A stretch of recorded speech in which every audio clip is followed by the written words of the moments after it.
Oke, aku start recording deh. Ya, selamat malam YouTube. Selamat malam. Malam ini, bentar. Oh iya, suaranya nggak masuk ya? Nggak apa-apa. Karena emang sengaja. Aku takut kena copyright lagi. Suara dari realitinya emang nggak masuk sengaja kalau yang nonton di YouTube.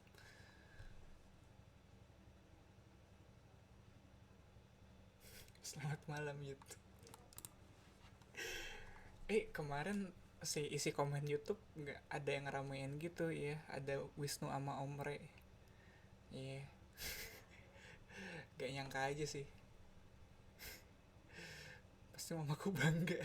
Nggak, mama lu, aku yakin apapun yang lu lakuin pasti bangga. Percaya deh. Gitu aku selalu bilang gitu sih ke diriku sendiri.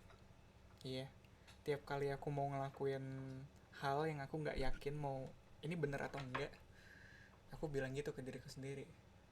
Mamaku mah ngelihat aku ngapain aja pasti bangga kok. Iya, nggak, at least apa ya, at least aku percaya dia sudah membesarkan anaknya dengan baik. Jadi udah, jadi apapun yang aku lakuin harusnya apa sih, harusnya bisa banggain kayak gitu. Soalnya aku percaya dengan kemampuan mamaku untuk membesarkan anaknya. Ya, dia udah membesarkan anaknya dengan baik udah.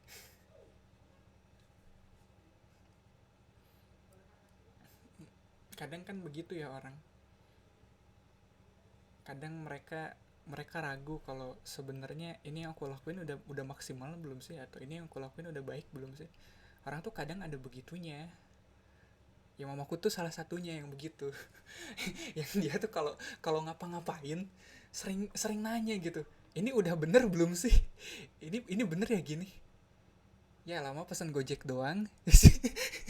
Kayak, iya lama pesen Gojek doang anjir. Iya udah bener, udah, iya iya udah, ya udah nggak perlu bawa duit, udah dibayarin itu pakai GoPay. Ya udah, iya iya gitu udah tinggal naik, udah ntar udah sampai turun udah gitu. Iya nggak perlu bawa duit, udah dibayarin pakai GoPay udah. Kayak mamaku tuh sering gitu anjir, kayak ya ya udahlah, sabar kali ya. Permasalahan si perfeksionis betul.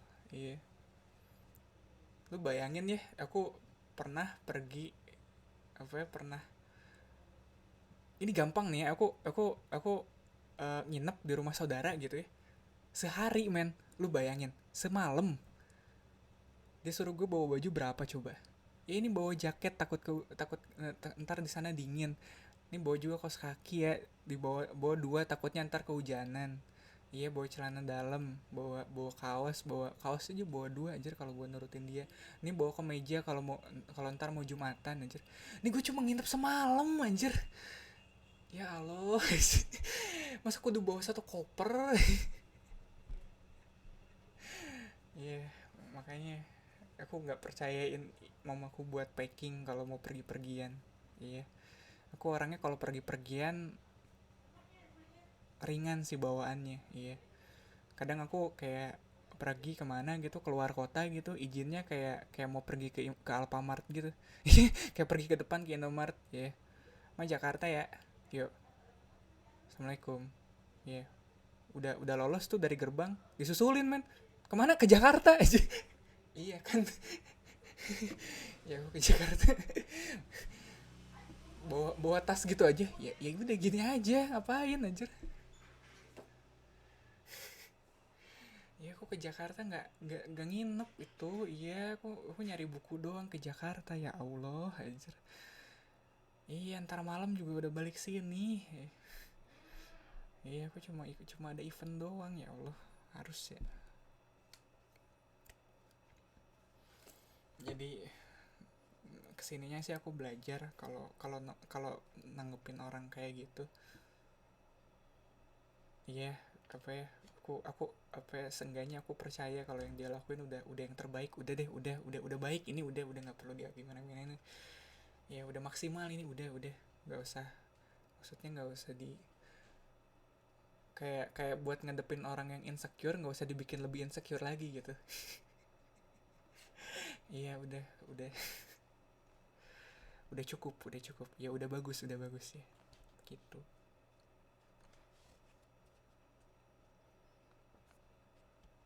Ya kadang aku juga ngerasa begitu, kayak ini aku lakuin udah perfect apa sih, udah perfect belum ya. Kalau aku sih membiasakan dirinya ya dengan nge-publish atau ngerilis karya yang kurasa nggak perfect amat sih. Ya masih bisa di touch up, masih bisa di tune up sebenarnya. Tapi ya nggak apa-apa, publish aja, rilis. Kayak video YouTube juga kan, iya kan terlalu perfectionist sebenarnya nggak bagus juga ya. Iya, video YouTube juga sebenarnya kalau aku mikirnya ini kayaknya masih bisa aku edit deh. Iya, tapi bodo amat. Ini kayaknya masih bisa aku apain gitu, aku tambahin apa gitu, tapi ya, bodo amat. Udah publish aja. Lu masih ada kerjaan lain kan.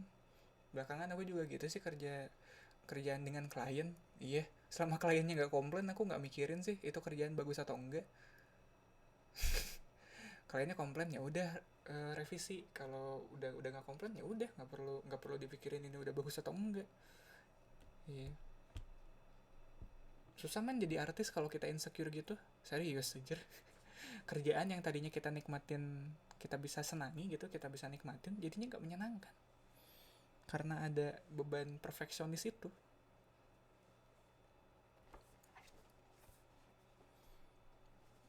Oke, malam ini aku mulai dari chapter 13. Judulnya Utuh yang Rapuh. Chapter sebelumnya sebenarnya agak seru sih. Ada Deva yang yang kesannya nganggep kalau perasaan April ke dia itu cuma bercandaan doang. Iya, makanya kayak ada konflik-konfliknya gitu. Emang so sweet sih, tapi aduh ajar, dulu aku sempet sih ngalamin yang begitu. Kayak kayak terlalu ringan nganggep hubungan yang sebenarnya nggak bisa dibilang ringan juga. Habis kamu nanggepinnya ringan, aku pikir hubungan kita nggak gitu.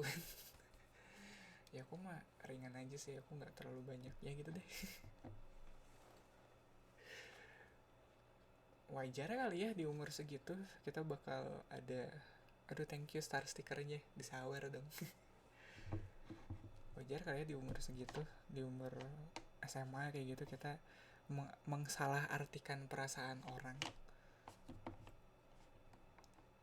Yang kita anggap perasaannya serius ternyata nggak seserius itu. Yang kita anggap perasaannya bercandaan doang ternyata nggak sebercanda itu.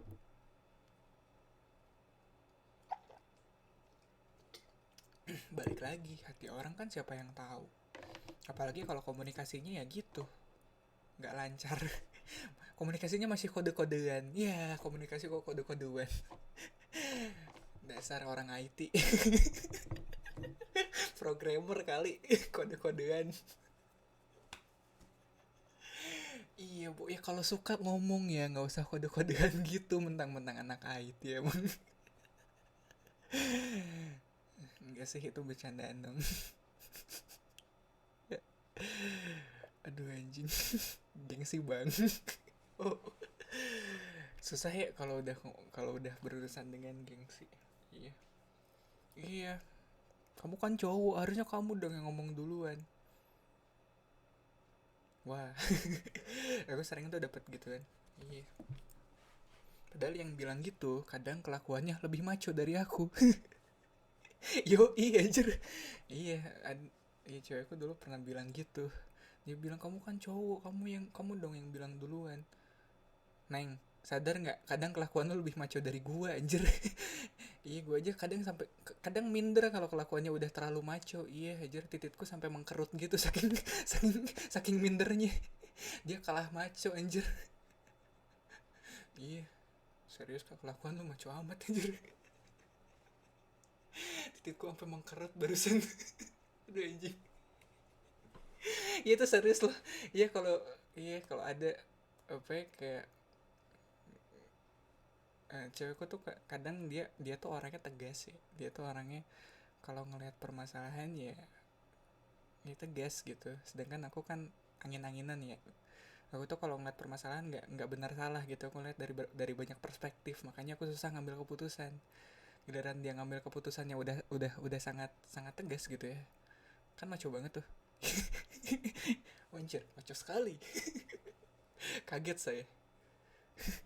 Libra, kok tahu aku Libra? Serius serius, bener-bener aku Libra. Aku 28 September Libra. Ya aku nggak bisa kalau ngambil keputusan cuma dari sudut pandang doang, atau cuma dari satu perspektif doang. Aku harus lihat dari segalanya baru aku bisa, oh iya kayak gitu. Lama aku kalau ngambil keputusan.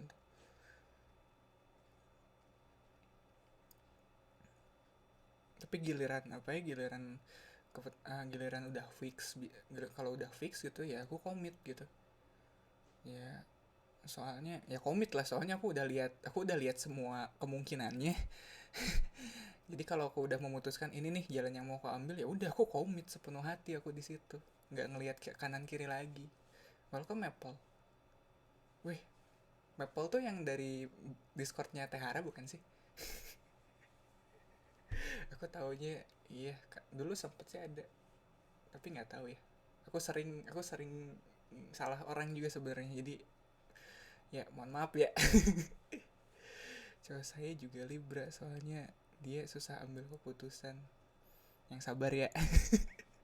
Ngadepin cowok, iya, ngadepin cowok begitu.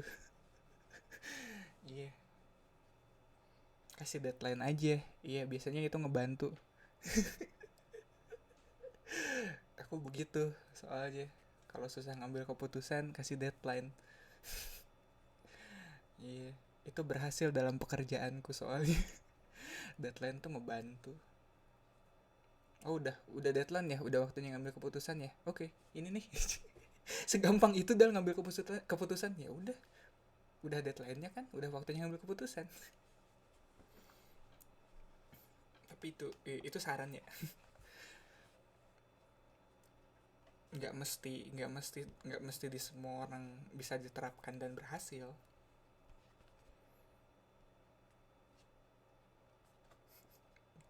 Cuma ya lucu aja sih kadang. Aku ngelihat aku yang begitu pun kadang lucu aja. Ada aja ngelihat kayak, oh iya. Ada bener itu kadang, kalau kalau giliran apa ya, kalau giliran kita lagi kemana gitu ya, kita lagi diskusi gitu ya, aku dengan cewekku tuh, terus gak nemu kesimpulan gitu. Iya, terus kalau kalau diskusi mentok gitu kan dia. Iya, atau apalagi kalau apa ya, kayak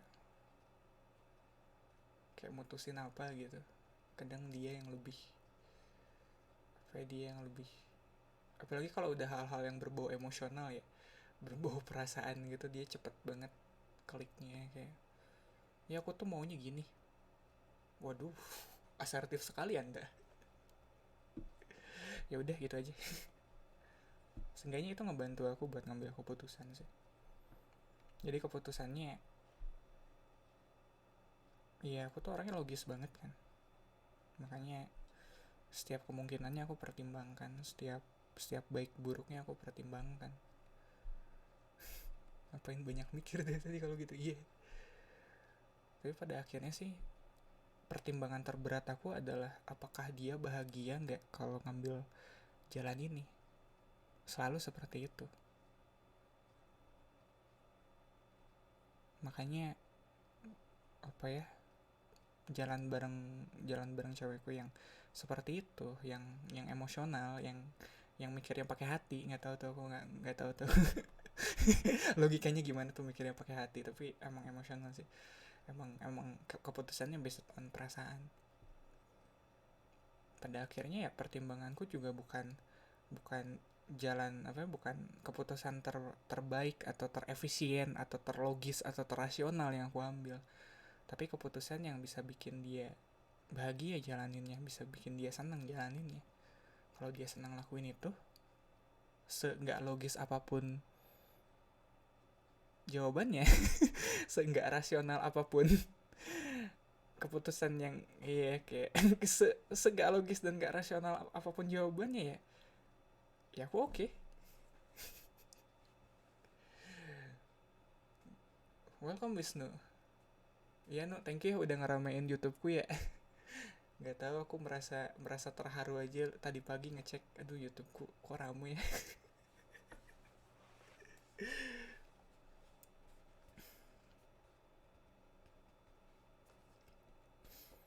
Ya dari tadi aku malah malah curhat lagi. Iya, aku Libra sih. Apa sih dah? Hubungannya apa antara lu yang Libra dan lu yang barusan curhat aja?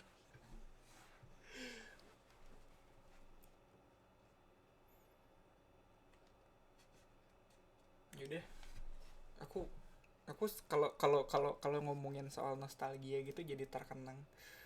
Iya, ntar aku apa ya tiba-tiba ngambil HP terus buka WhatsApp terus itu ngirim yang ngechat dia. Halo, kamu apa kabar? Iya, anjir. Susah kan? Gak deh, move on ya. Fokus dah, fokus. Aduh, di sawer dong. Dikasih bridal sawer. Bridal sawer. Yaudah, lanjut ke bab 13 ya. Utuh yang rapuh. Orang bilang kalau dia suka sama kita, orang itu bakal selalu cari kita kemanapun itu. Orang itu bakalan butuh. Tapi kalau selama ini gue yang selalu mencari dan dia menghindar, cinta bukan sih namanya. Ceritanya diambil dari sudut pandang Deva. Iya, yeah. Aku kasih lihat kali ya. Aku belum belum kasih lihat apa sih si teknis bukunya di sini deh. Jadi gini nih, kalau ini kalau gambarnya ada cowok ini di di depan paragrafnya itu diambil dari sudut pandang Deva. Yoi. Terus kalau ada sudut apa ya? Kalau ada gambar ini, shot kelihatan gak sih? Ya itu cowok ini itu diambil dari sudut pandang April. Gak tahu sih, aku pengen aja nunjukin itu.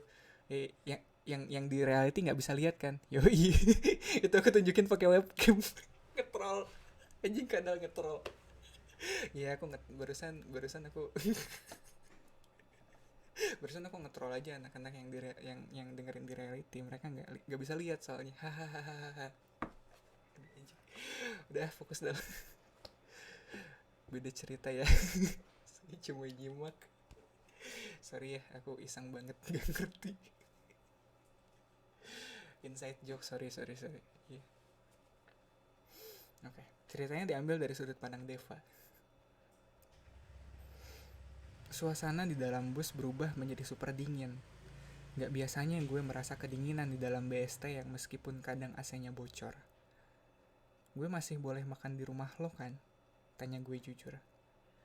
Jujur semangkuk porsi besar soto Pak Hadi belum cukup buat gue. Ya masih lapar dikit lah. Apalagi energinya habis terkuras buat berdiri di BST.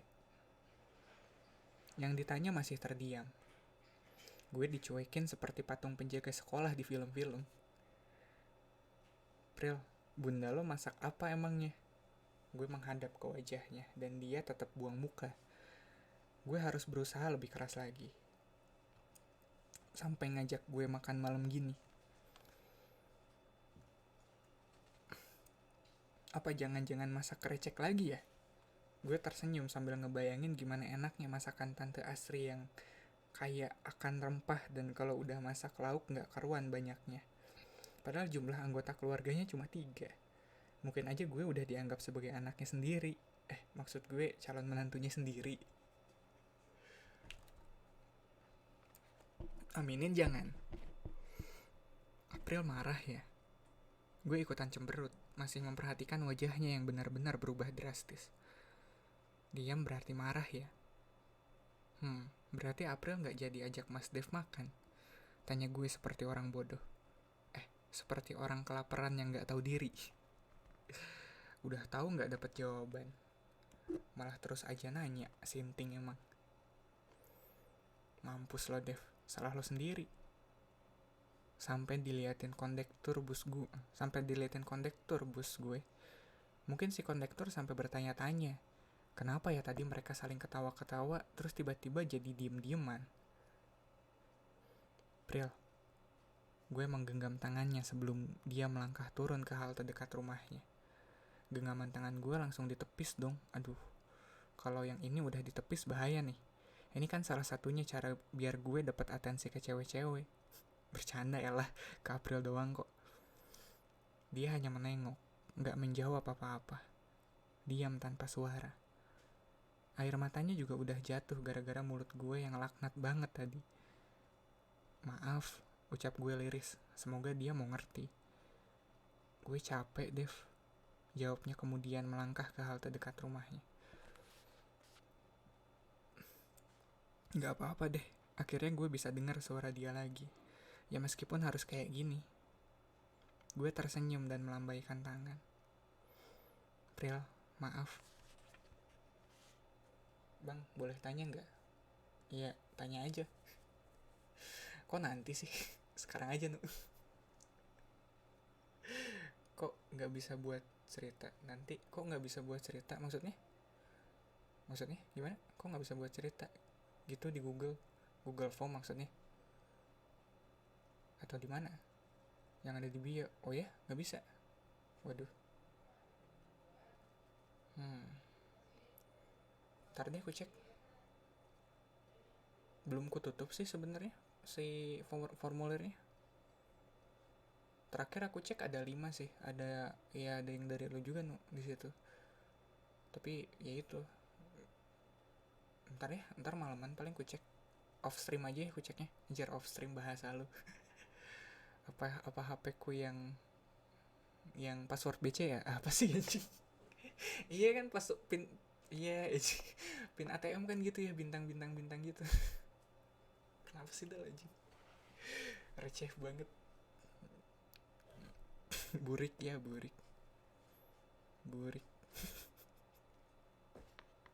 Aduh. Iya, kayak pantat supir angkot men, burik.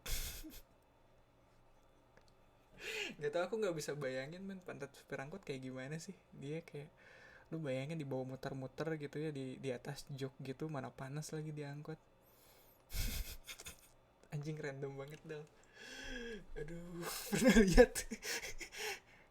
Enggak sih.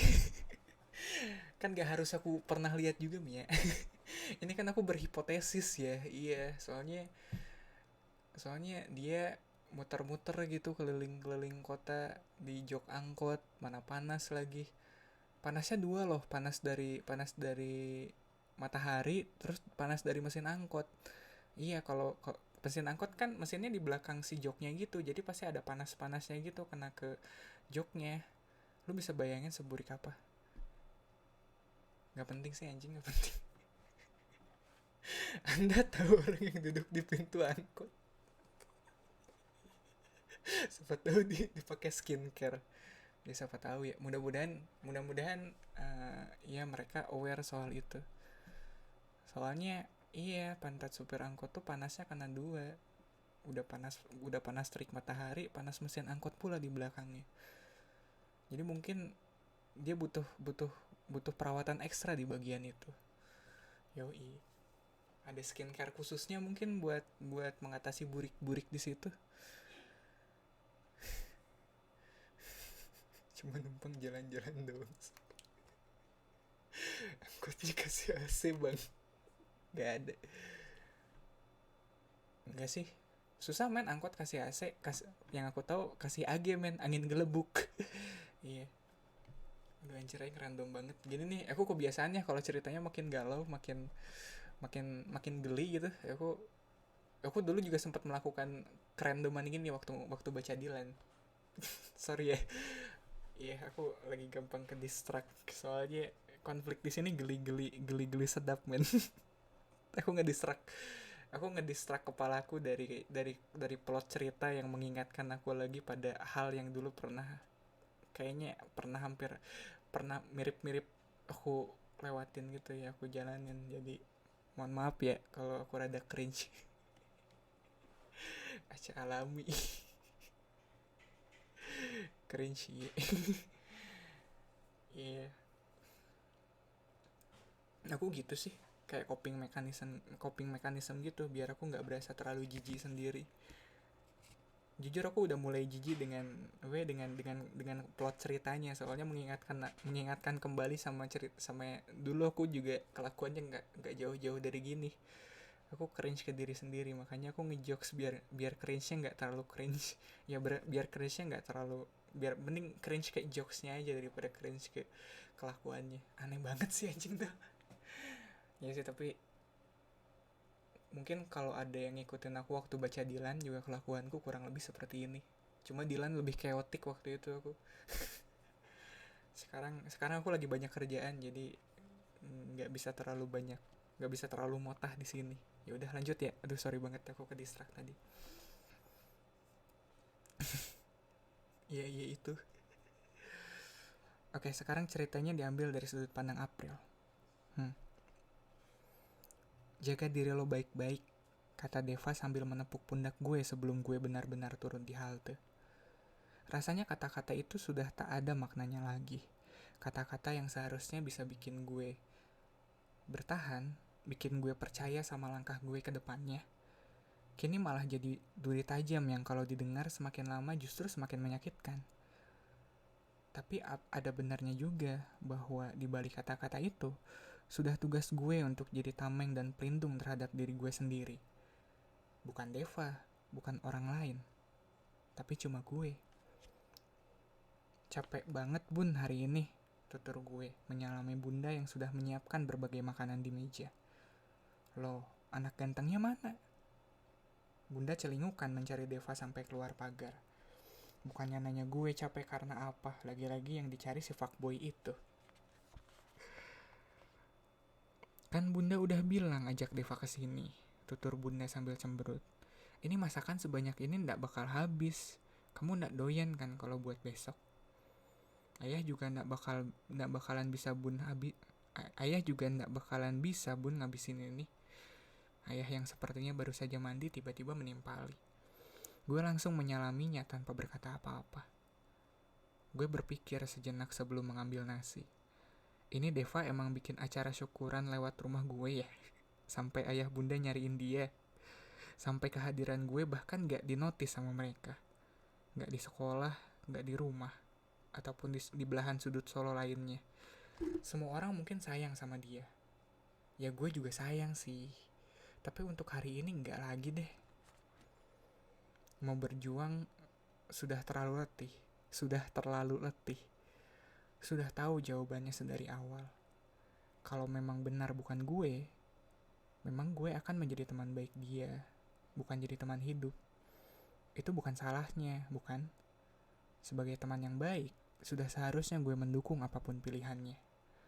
Termasuk membiarkan dia bahagia, sekalipun bukan gue alasan dibaliknya. Assalamualaikum bunda. Lah, kok suara Deva tiba-tiba ada di depan rumah? Itu dia anaknya udah datang. Bunda tersenyum. Semeringah banget, melebihi senyuman ketika gue baru aja pulang tadi.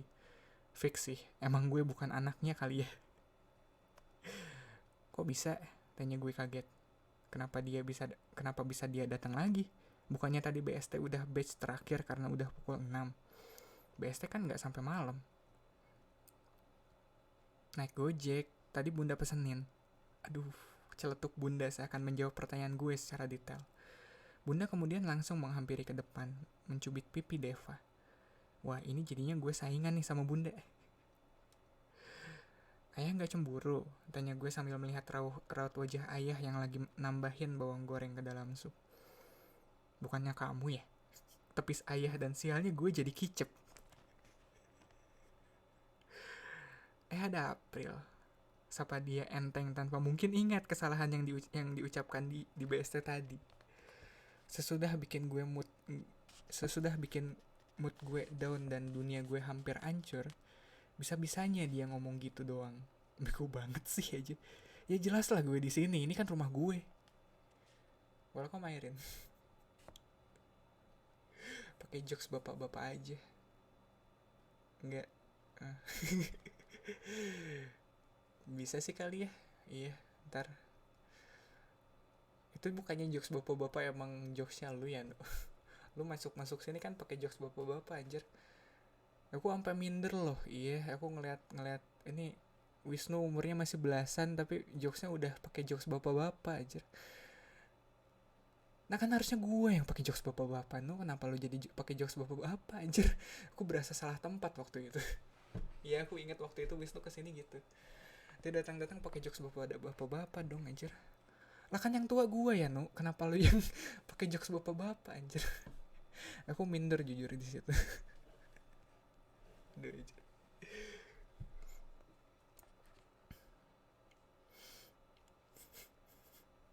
Welcome back. Iya Nu, tadi aku barusan ngomongin lu Nu. Iya, lu yang pakai jokes bapak-bapak. Berkelana mencari nanas. Nanas apaan? Jokes bapak-bapak be like, yaitu buah lah. Oh, aku pikir itu tuh kalau apa ya, nanas tuh kalau kita itu kalau kita makan makan gorengan langsung dari katelnya. Iya, itu gorengan apapun bakal jadi nanas. Iya, nanas nanas nanas nanas. Iya, puas loh ya tuh jokes bapak-bapak tuh. Si Wisnu request tadi anjing. Puas no. Katanya jokes bapak-bapak aja.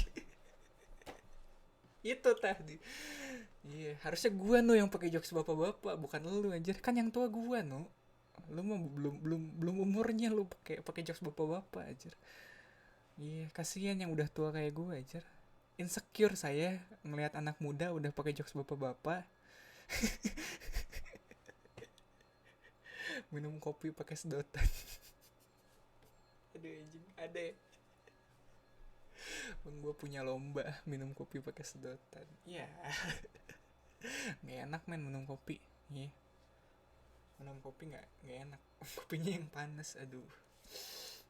Dia jadi nanas dong, bukan jadi kopi. Iya, nanas nanas nanas. Udah.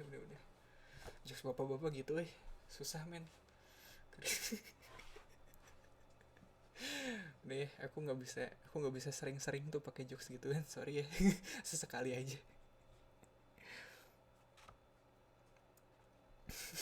Aduh anjing yang geli sendiri lagi. Udah fokus dah. Yoi lagi rekaman. Iya, bentar. Kita rekaman udah jalan 32 menitan gitu. Serius. Iya, nggak apa-apa.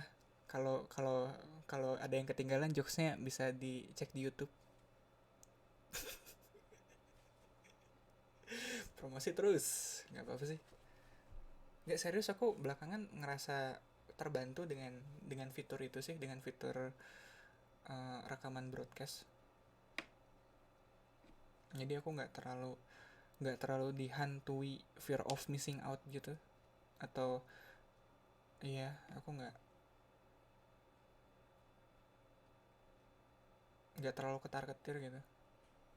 Bisa lebih broadcastnya sekarang bisa lebih lepas gitu tanpa harus dihantui fear of missing out. Yoi, subscribe. Udah, aku lanjutin ya. Itu loh, di Safa Deva malah diem-diem aja. Kamu ini gimana sih? Bunda lagi-lagi komentar. Gue menghembuskan napas berat. Sore, Mas Deva ganteng. Ucap gue akhirnya dengan muka yang udah pasti gak enak dan dipaksa. Sore juga anak gemes cantik. Dia masih ngebales dong. Emang jiwa tebar pesonanya udah gak usah diraguin lagi ya. Bun masak recek lagi ya? So asik banget sih, Deva. Bunda gue itu bukan bunda lo. Kesukaan Deva karena idi bunda pakai ngambilin nasi lagi ke piringnya. Bun aku juga mau diambilin. Baru bilang gitu bunda udah melotot serem ke gue. Mau pakai dada apa paha? Tanya bunda pada Deva. Ini bunda kasih kremesan biar makin maknyus. Kesukaan Deva banget bun. Mukanya jadi semringah bukan main. Nah sepertinya memang dia benar lagi lapar-laparnya. Kerjaan aman om? Tanya Deva ke ayah. Untuk yang ini, gue suka sih sama gimana cara Deva membuka pembicaraan kayak sekarang. Deva care juga sama ayah sama bunda. Bahkan melebihi care gue sama mereka berdua. Aman Dev, gimana nilaimu? Bagus. Aman om. Deva mengacungkan jempolnya. April jadi masuk UI om. Lah kenapa dia nanya ke ayah? Kenapa nggak langsung ke gue? Jadi jawab ayah singkat, apa-apaan nih? Emang beneran jadi? Kok sepihak? Nggak nanya ke gue lagi? Bisa aja kan gue tiba-tiba mau masuk UNS bareng podcaster kita dan waktu yang suaranya lembut itu. Semangat, Pril. Deva kini tersenyum ke arah gue. Gue udah bilang kan kalau sore ini dia menawan pakai banget. Udah tahu mau bimbel di mana. Udah tahu mau bimbel di mana. Barangin saja sama kamu, Nak.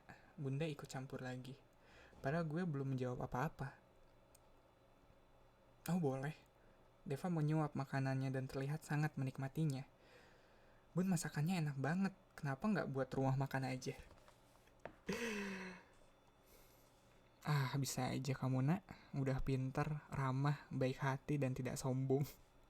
Bunda masih terpana sama Deva ceritanya. Pantesan April bisa naksir sama kamu. Iya. Apaan sih, Bun? Semprot gue sambil cemberut. Makanannya enak, Bun, tapi percuma sih makanan kalau cuma dimakan sendirian di meja makan. Gak bakal seenak ini, ucap Deva lirih. Gue pengen banget meluk Deva saat itu juga. Tapi kita lagi musuhan. Tapi tebakan gue waktu itu bener. Pasti ada apa-apanya sama keluarga dia. Ya udah, nanti sering-sering makan di sini ya. Nanti sering-sering makan di sini ya. Bunda tersenyum dan kembali menaruh satu paha ayam lagi di piring Deva. Ih, kok dikasih Deva, Bun? Sergah gue cemberut. Itu di dapur masih ada ah, jangan lebay. Bunda langsung tersenyum ke arah Deva dan menginjak kaki gue dari bawah. Buat April aja, Bun. Deva nambah pakai udangnya aja. Balas Deva yang wajahnya sudah berkeringat karena dari tadi tambah sambal terus yang cabenya sengaja dibanyakin. Gue tahu kok, maksud ayah, Bunda itu baik mengajak Deva makan di sini. Apalagi Deva anaknya jarang cerita hal-hal mendalam tentang dia. Kalau lagi sama gue, paling yang dikeluarin cuma gombalan-gombalan terus. Bercandaan-bercandaan yang jauh dari kata serius.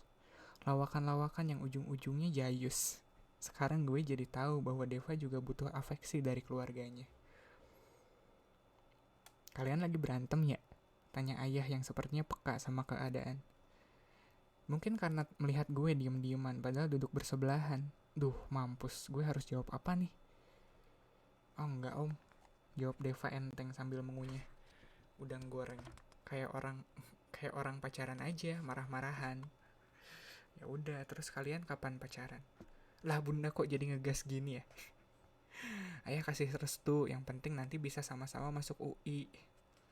Wis, mantap jiwa, Om. Makan malam bersama berjalan dengan baik dan sangat hikmat. Meskipun gue sama Deva masih diem-dieman, banyak tanya jawab yang dilontarkan dari ayah dan bunda ke Deva, maupun sebaliknya. Ini semua membuat gue dan Deva jadi semakin mengenali satu sama lain. Kopinya kemana, Dev?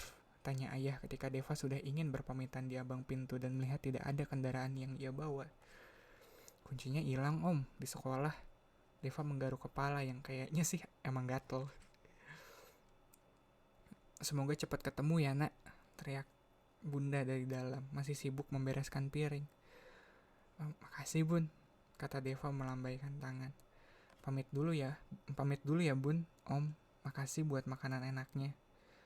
Deva tersenyum, lalu menyusul ke dapur untuk cium tangan. Ayah sudah kembali ke dalam, menyisakan gue dan Deva di beranda. Dia tersenyum, menatap mata gue. April, maafin gue ya. Semoga kita bisa seru-seruan lagi nanti. Tak lama setelah Deva berkata begitu, tiba-tiba Kion datang entah dari mana. Deva langsung bingung dan mencetus. Ngapain lo, Nyat? Jalan-jalan sama April, jawab Kion jujur. Lah emang April mau sama lo? Balas Deva agak ngegas. Gue udah izinin kok. Tadi Kion hubungin gue lewat WA, cetus gue sambil melambaikan ponsel. Katanya mau cari tempat kuliner yang enak di mana. Kok lo nggak izin ke gue, April? Tanya Deva, terdengar nada penyesalan dalam suaranya. Lo juga, kok nggak ngajak gue aja? Tambahnya kini ke arah Kion. Emang ada hak apa gue harus izin ke lo, Dev? Emang ada hak apa gue harus izin ke lo, Dev? Gue tersenyum puas. Kita imbang, Dev, satu sama. Ayo Kion, masuk dulu aja, ajak gue pada Kion. Wait ya, gue siap-siap dulu. Ya udah Pril, jaga diri baik-baik ya, jangan pulang kemalaman, kata Deva akhirnya. Di titik ini, gue gak bisa lihat raut wajah Deva lagi. Lebih tepatnya, gak tega. Yon, awas aja lo kalau April kenapa-napa. Deva menepuk bahu Kion. Abis lo sama gue. Wis, santai aja bosku. Kion lantas melepas helmnya dan duduk di beranda. Dev, hati-hati di jalan. Semoga kunci Kupi cepat ketemu. Biar gue bisa lo bawa ngebut lagi. Biar bisa berangkat pagi lagi. Dan biar lo gak harus kena cambuk papa lagi. Biar lo gak harus kena cambuk papa juga. Maafin gue yang cuma mau di ngertiin. Gue akan mencoba dewasa. Dev, maaf. Oke, itu tadi chapter 13. Ya pembawaannya emang harus sesantai itu Dal. Kalau nggak dibawa gitu nggak enak. Dan lagi emang beda sih bawanya dengan bawa Dylan kemarin. Iya, Dylan kemarin si BPM atau beat per minute, ya kayak ada kalau Dylan kemarin ada punchline-nya gitu. Aku ngerasa kayak nulis beat gitu, ada punchline-nya. Kalau ini enggak, dia bawainnya, aku bisa bawainnya dengan mood seperti ini gitu, dengan mood yang santai seperti ini. Gak harus yang bener-bener dibawa emosional gitu. Iya loh, serius. Bahkan saat karakternya lagi marah-marahan gitu ya, karakternya lagi ngambek gitu, aku gak harus ikut-ikutan ngambek juga kan. Aku gak harus ikutan kebawa emosional juga sama ceritanya.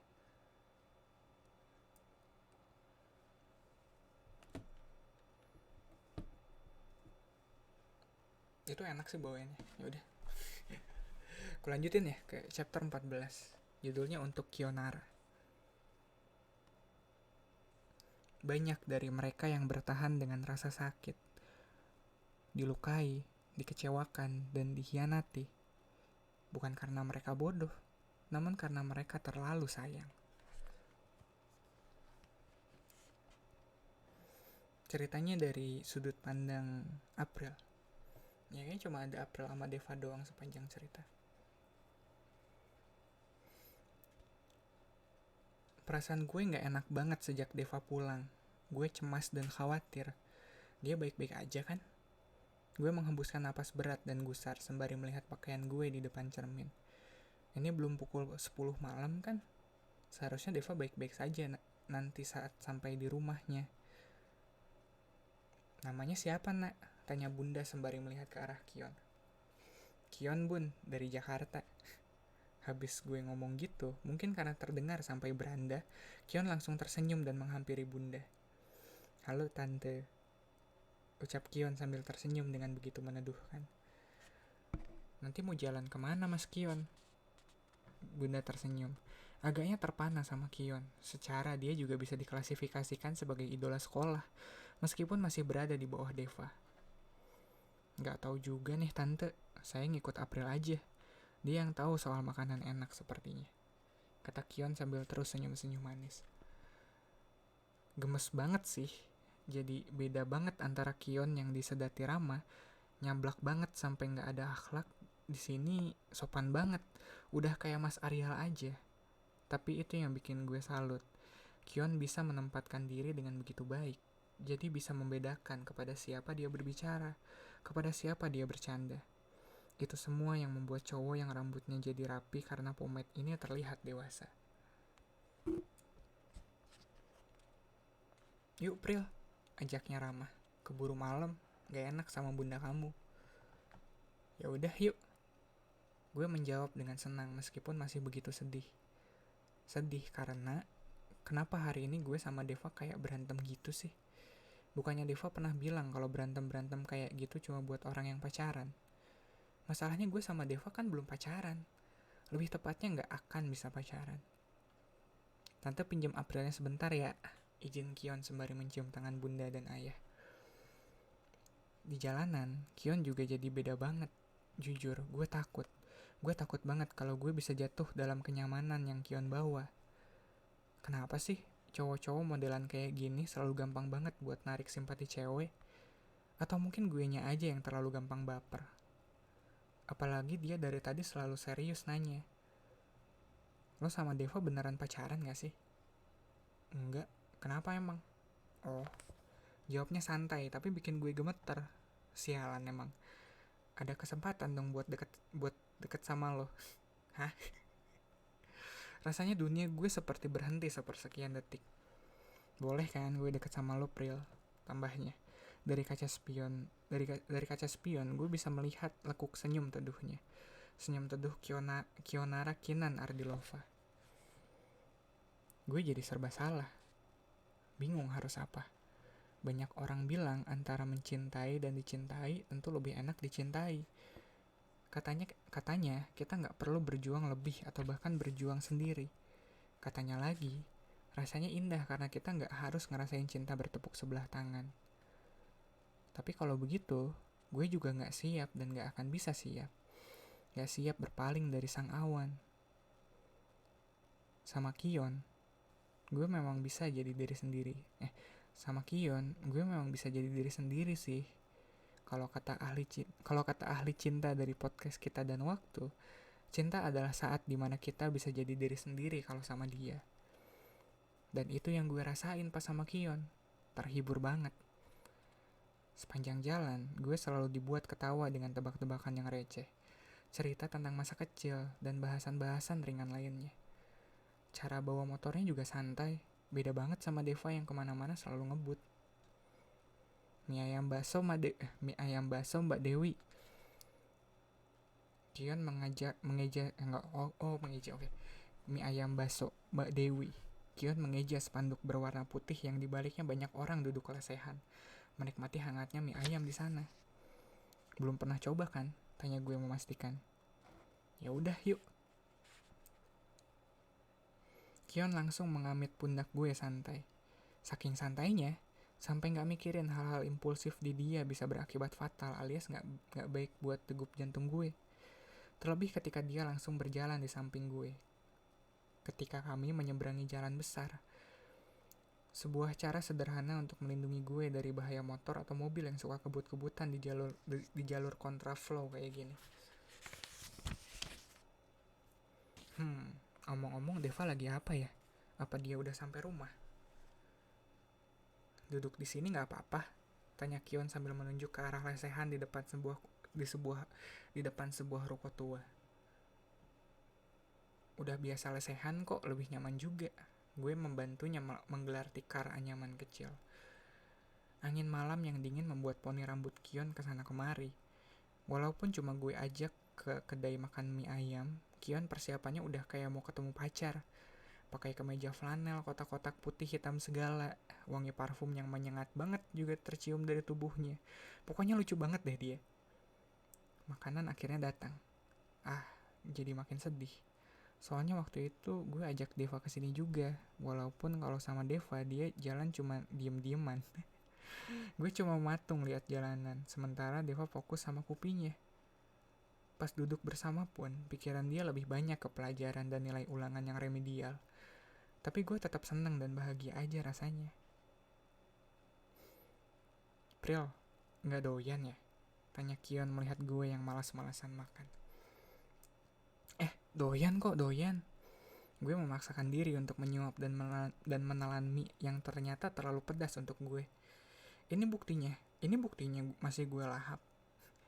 Alibi banget gue biar Kion gak ngerasa bersalah. Gue udah habis nih. Kion menghabiskan tetes terakhir kuah yang kayaknya pedas banget itu. Hebat, ucap gue seadanya. Tapi asli sih, ini pedas di gue ini enggak. Tapi asli sih, di gue ini pedas banget. Udah nggak bisa ditoleransi lagi rasa pedesnya. Mau bilang ke Kion tapi takut malah ngerepotin. Soalnya ini pertama kali gue jalan dan keluar bareng dia. Ya sebisa mungkin lah gue nggak usah sok manja kayak pas sama Deva.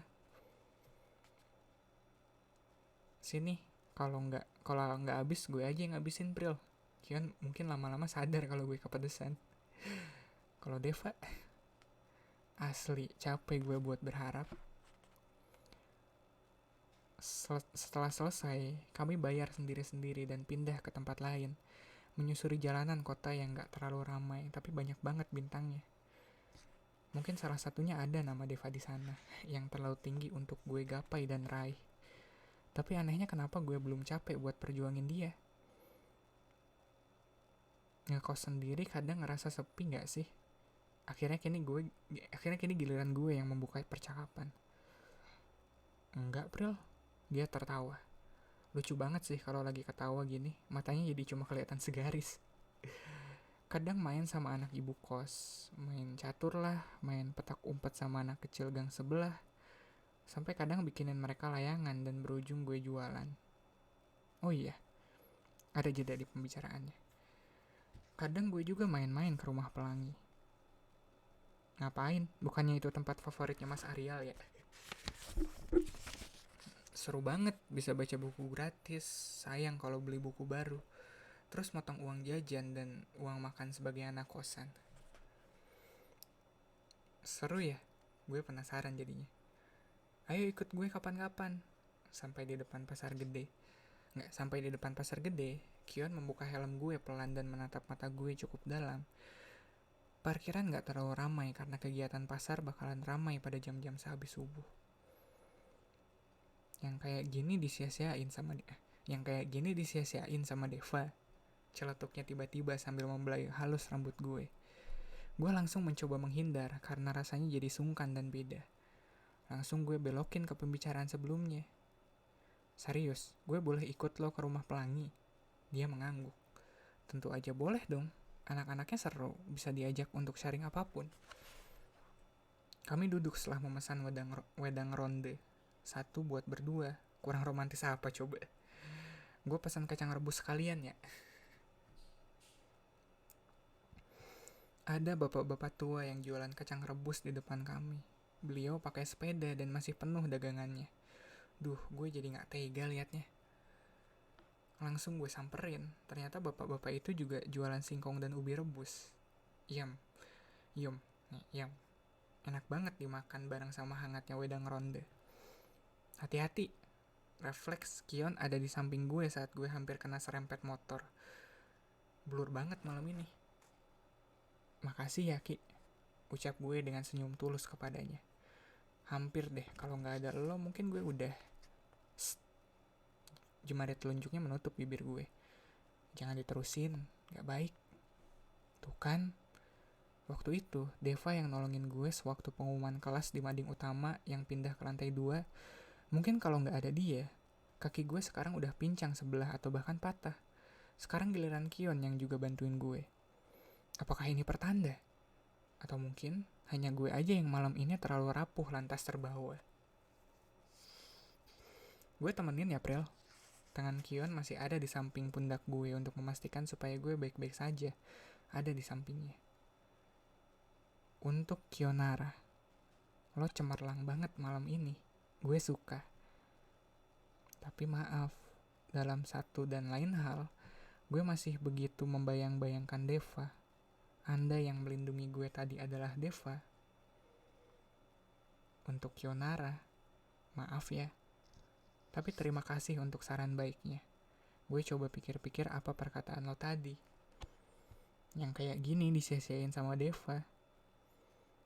Entahlah, apakah sekarang gue lagi menuju alur yang baru, beranjak dari sosok yang gak bisa gue kasih kepastian dan menganggap rasa yang gue punya adalah bercandaan.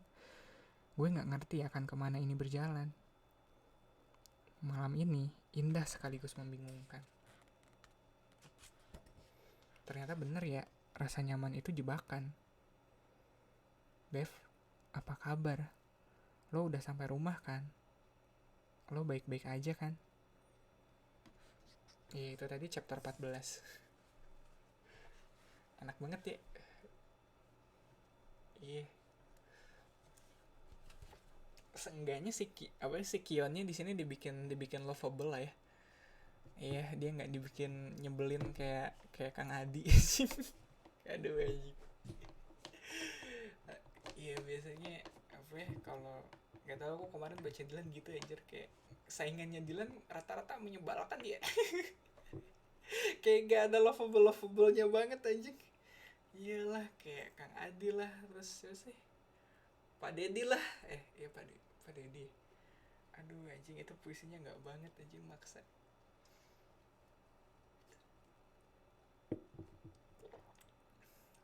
Tapi beda sih, mungkin dia bikin apa ya, mungkin PD baik bikin gitu biar rada-rada lucu kali ya. Ya soalnya itu berkesan, ya itu berkesan sih. Si Kang Adi tuh berkesan lucunya. Aduh anjing, dikatain monyet lah di, aduh. Itu berkesan buat membaca. Mungkin caranya aja kali ya. Hello Bagas di sini dia nyari kesannya nggak ke arah situ, iya, nggak dibikin, nggak dilucu-lucuin gitu. Makanya pembawaannya enak gitu, pembawaannya tuh ngalir gitu. Iya serius ngalir gitu. Aku baca ini mm, nggak nggak dikit-dikit ke distract, itu yang bisa aku nikmatin dalam prosesnya.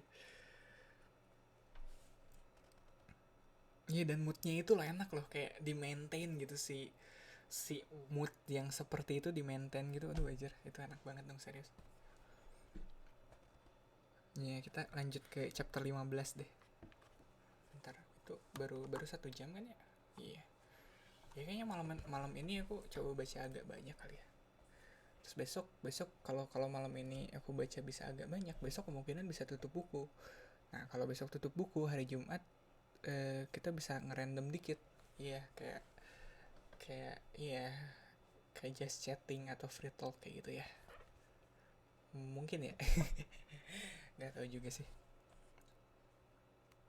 Kadang aku kalau ngerencanain sesuatu atau ngejadwal sesuatu apa sih, prakteknya pasti beda sih. Iya, praktek di lapangannya pasti beda. Iya, susah emang kalau orang hidupnya banyakkan improvisasi begitu. Makanya aku bisa usahain aja sih. Iya, kayak timingnya enak biar Jumat bisa free talk ya, hari Kamis kelar buku ini. Nah, diusahain aja deh, nggak usah direncanakan atau dijadwalkan. Oke, lanjut ke chapter 15 ya. Judulnya Untuk Andromeda. Terkadang apa yang kamu anggap sebagai rumah justru terasa asing untuk kamu singgahi. Justru tidak tahu sama sekali tentang apa yang kamu sukai. Terkadang apa yang kamu anggap sebagai rumah bukan sekedar sebenar-benarnya tempat untuk pulang.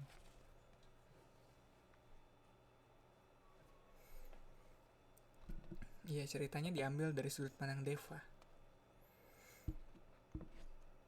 Apa sih rasanya punya keluarga yang harmonis? Gue tersenyum pahit. Gimana sih rasanya punya rumah yang kecil namun selalu hangat? Bukan tentang bangunan kokoh dan megah, akan tetapi hampa kebahagiaan. Apa ya rasanya bisa dibanggakan sama seorang ayah? Bukan tentang tamparan dan makian yang selalu gue terima setiap gue melakukan kesalahan. Capek, capek banget. Pertanyaan-pertanyaan yang semakin memberatkan kepala terlintas begitu saja dalam benak gue kalau ojek online mengantar gue menuju rumah. Rasa cemas dan takut seketika menjalar ke seluruh tubuh. Udara malam ini dingin, sangat dingin.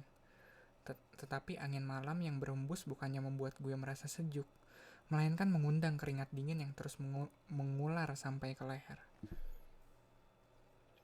Gue teringat keadaan Kupi yang masih terparkir rapi di parkiran Sedati Rama. Apa yang akan papa lakuin ke gue malam ini? Apakah gue akan hancur lagi? Gue laki-laki, harus berani terima konsekuensi.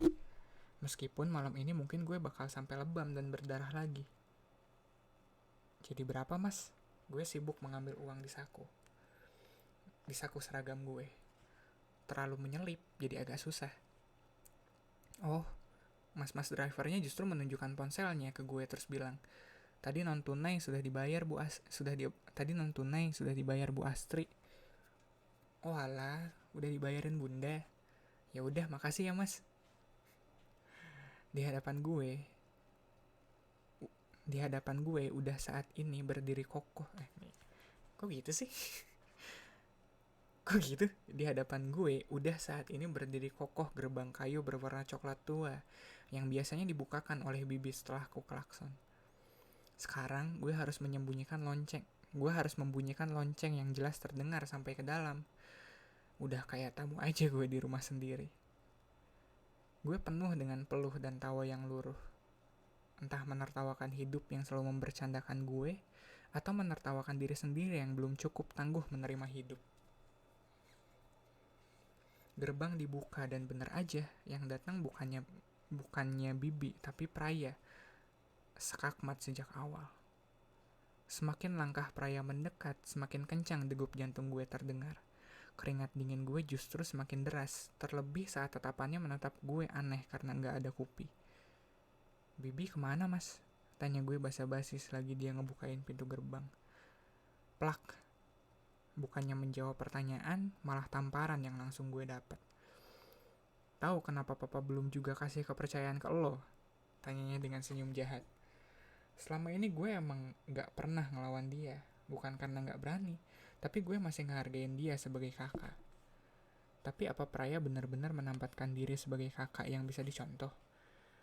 Gue merasa udah kehilangan sosok kakak, sosok yang harusnya bisa bantuin gue, sosok yang bisa ada ketika gue butuh. Kalau pertengkaran ini benar-benar terjadi, gue yakin gak akan dapat pembelaan dari papa sekalipun gue bener. Karena lo masih bocah, jawabnya sendiri. Gue capek, mau istirahat, balas gue mencoba melangkah maju. Bruk, akhirnya gue lagi yang dapat tonjokan di perut.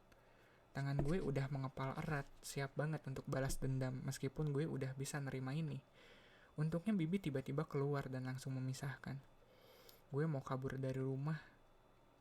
Lo pernah ada kepikiran semacam itu gak sih? Kayaknya apa yang gue rasain ini wajar. Sesampainya di kamar, gue melempar tas ke atas kasur dan langsung ke kamar mandi untuk cuci muka dan bersih-bersih. Perih banget karena bibir gue berdarah lagi. Praya kalau udah nampar emang gak main-main. Dikiranya gue samsak tinju kali.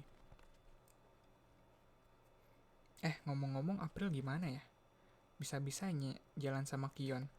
Cari gara-gara aja tuh anak. Awas aja kalau April sampai deket sama dia. Bisa gue jadiin samsak juga Kion. Duh. Malam-malam gini emang sering banget kepala gue dipenuhi sama pikiran-pikiran yang datang tiba-tiba. Kadang gue baru lemes dan ngantuk saat pukul 2 atau bahkan 3 malam. Entah mikirin atau ngelamunin apa. Rasanya otak gue terus-menerus kerja buat ambil jalan keluar. Padahal jalan keluar itu gak ada dan selalu tertutup buat gue. Kalau udah begini, biasanya gue akan menuju kamar mama. Sekedar isiin air minumnya yang biasanya udah kosong. Terus gak lupa buat cium keningnya. Hal sederhana yang bisa gue lakuin demi melihat wajah mama yang tenang dan damai. Gue menghembuskan napas berat, sedikit bersyukur karena papa gak pulang ke rumah malam ini. Setelah kembali ke kamar, gue menatap diri di cermin. Terlihat jelas memar bekas tamparan Praya tadi. Apa jadinya kalau papa pulang? Dipukul pakai gesper lagi mungkin? Seperti biasanya, paling gue cuma bisa nangis tanpa suara dan teriak dalam diam. Apa yang gue tinggali saat ini benar-benar rumah yang semestinya. Apa yang gue rasakan selama ini bisa disebut kasih sayang. Gue sampai di sekolah cukup pagi karena gue ada jadwal piket. Hari ini adalah hari pertama tahun terakhir gue di SMA. Oh iya, ini tadi ceritanya Deva sampai situ. Sampai apa yang gue tinggali saat ini benar-benar rumah yang semestinya. Apa yang gue rasakan selama ini bisa disebut kasih sayang. Iya, sampai situ ceritanya Deva. Selanjutnya dilanjutin sama sudut pandangnya April lagi. Ya, sama ceritanya April lagi. Gue sampai di sekolah cukup pagi karena gue ada jadwal piket. Hari ini adalah hari pertama tahun terakhir gue di SMA. Gue dan Deva benar-benar akan satu kelas di 12 IPS 1. Gue gak tahu apa yang harus gue rasain sekarang. Seneng mungkin, sampai-sampai gue belum bisa tidur dari semalam. Bukan karena Kion ya, meskipun beberapa persennya karena itu. Lebih karena gue kangen sama Deva. Sesampai sedati Rama, gue melihat Kupi yang masih anteng di sana. Ngapain lihat-lihat, kangen ya? Sebuah suara mengagetkan gue dari belakang. Ketika gue menoleh, gue makin dikagetkan dengan penampilannya yang memar-memar. Bibirnya kenapa lagi? Rahangnya pakai diplester dengan Hansaplast. Rahangnya kenapa diplester dengan Hansaplast lagi? Gue cuma bisa menyimpan semuanya di dalam kepala. Gue sadar posisi kalau gue bukanlah siapa-siapa. Jadi gue nggak lagi nagih apalagi memaksa dia buat cerita. Enggak. Tapi kalau Deva mau cerita, gue pasti bakal dengerin. Gue akan selalu bersedia buat mendengarkannya.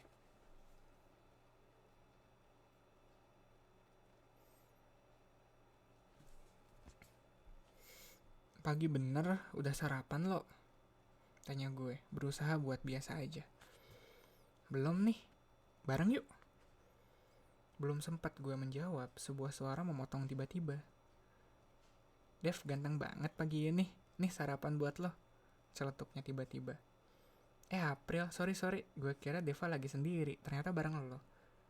Kok dia kenal gue? Gak apa-apa kok, jawab gue dengan tersenyum.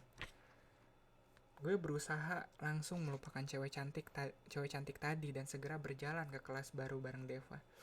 Kami berjalan tanpa buru-buru karena jam pun masih menunjukkan pukul 6 kurang 10. Entah kenapa Deva juga datang pagi banget. Apa karena dia juga mau piket? Sesampainya di kelas, dia tiba-tiba bantuin gue untuk beres-beres. Mulai dari ngangkatin kursi sampai menyapu. Setelah selesai, dia menarik tangan gue cepet-cepet. Yuk sarapan, dia meniup rambut gue yang sepertinya udah lepek karena keringat. Sengaja gue bantuin biar cepet sarapan. Kita duduk berdua kan jadinya. Gue gak tahu harus menjawab apa. Pernyataan maupun pertanyaan yang dia lontarkan. Ini terlalu jauh dari kemauan awal gue. Bukankah terlalu dekat itu terlalu berbahaya? Apa semesta sengaja memberi gue waktu untuk bisa merasakan dan belajar dari hadirnya? Emang gak ganggu konsentrasi belajar lo? Dia menatap gue dalam. Alisnya yang tebal bertaut. Tujuan gue kan ada di elo.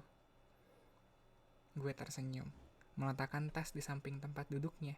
Satu hal yang gue syukuri untuk pagi ini, siang ini, sore ini, malam dan seterusnya. Gue resmi jadi teman sebangkunya Deva. Iya, itu tadi chapter 15. Pendek ya? Yoi anjir. Pendek ya?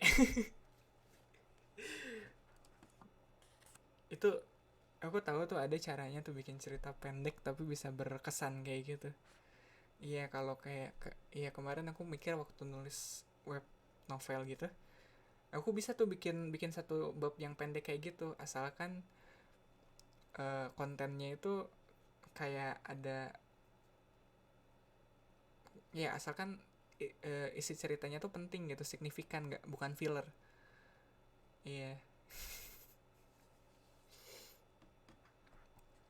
Dan ini juga kayaknya udah kayak turning pointnya gitu dari cerita ini. Iya, ini cerita ini jadi menandakan kalau akhirnya mereka duduk sebangku kayak gitu.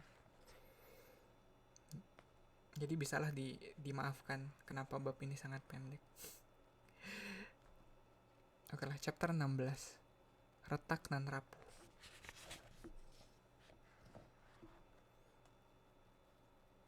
Makasih ya, sudah hidup.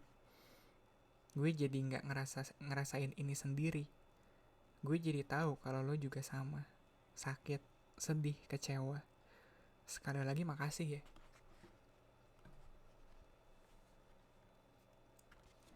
Ceritanya dari sudut pandang April. Bentar.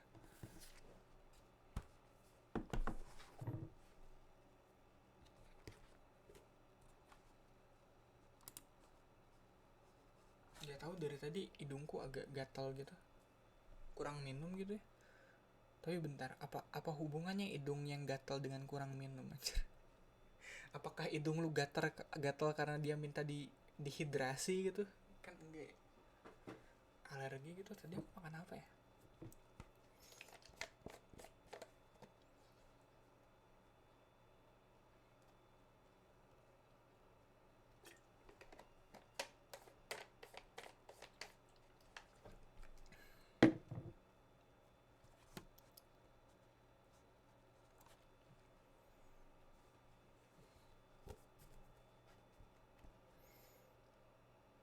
Serius pengen ngemil deh bentar ya. Iya, nggak nggak banget sih emang si hostnya, kadang-kadang pengen pengen ngambil, pengen sambil ngemil gitu.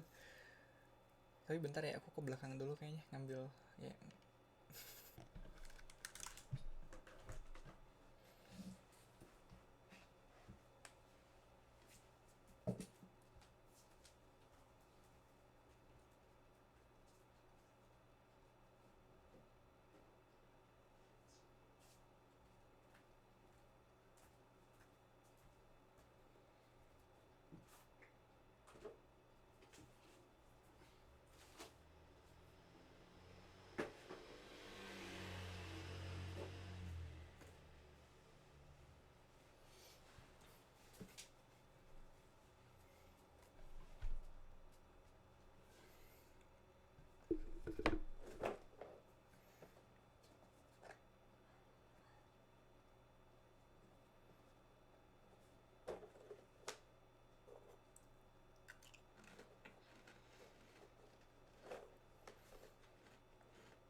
Ya, tes tes tes, halo halo, cek cek cek, oke nyambung ya.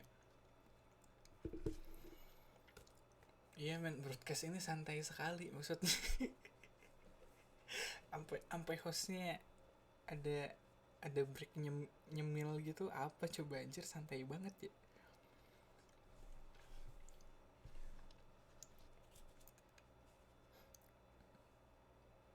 Gak tau sih, tadi aku sempat mikir kalau break gini apakah harus ku cut gitu ya di videonya biar lebih, tapi nggak deh, asa terlalu merepotkan aku kalau kudu ngedit lagi. Iya, mungkin lain kali aku ngakalinnya adalah kalau mau break gitu si recordingnya bisa di post dulu kali ya. Iya. Mhm. Ya udah gitu aja. Iya. So, ada tombol pause di sebelah sebelah stop recording, jadi kayaknya next time aku kalau kalau kudu break gitu recordingnya aku pause aja.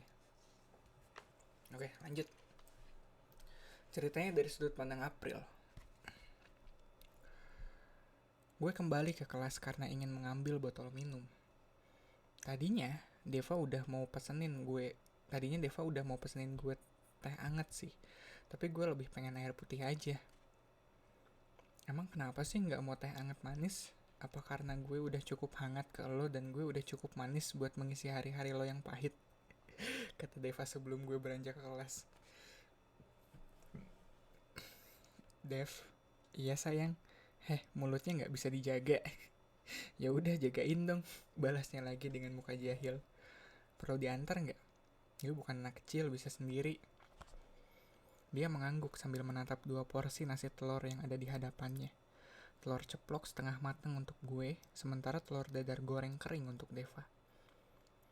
Jangan lama-lama ya, nanti aku pingsan. Ih lebay, orang cuma ambil air doang kok.